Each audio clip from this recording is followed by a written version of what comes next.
नमस्कार, जय महाराष्ट्र. या क्षणाची सर्वात मोठी बातमी. ठाकरेंचा शिंदे गटाला पुन्हा जोरदार धक्का. बड्या नेत्याचा हजारो कार्यकर्त्यांसोबत ठाकरे गटात जंगी पक्षप्रवेश. काय आहे सविस्तर बातमी आपण पाहू. त्या अगोदर तुम्ही चॅनलवरती नवीन असाल तर अशाच बातम्यांसाठी आताच आपल्या चॅनलला सबस्क्राईब करा.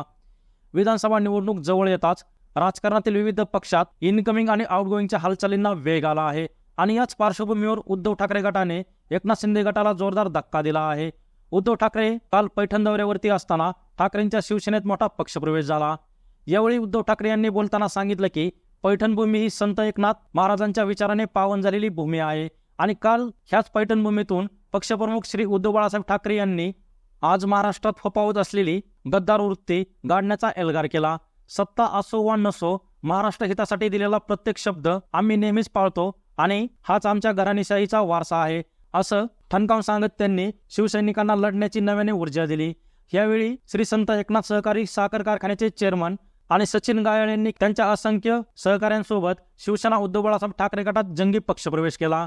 यावेळी पक्षप्रमुख उद्धव बाळासाहेब ठाकरे यांनी हातात शिवबंधन बांधून त्यांनी आपल्या पक्षात स्वागत केले आणि सचिन गायळ यांनी केलेला हा पक्षप्रवेश विधानसभेच्या पार्श्वभूमीवर महत्वाचा मानला जात आहे. त्यामुळे त्यांनी केलेल्या या पक्षप्रवेशामुळे ठाकरे गट अधिकच मजबूत होताना दिसत आहे. तर तुम्हाला काय वाटतं, या झालेल्या मोठ्या पक्षप्रवेशामुळे उद्धव ठाकरे गटाला याचा फायदा होईल की नाही, ते तुमचं मत कमेंट बॉक्समध्ये मांडा आणि अशाच राजकीय बातम्यांसाठी आताच आपल्या रैया महाराष्ट्र या यूट्यूब चॅनलला सबस्क्राईब करा.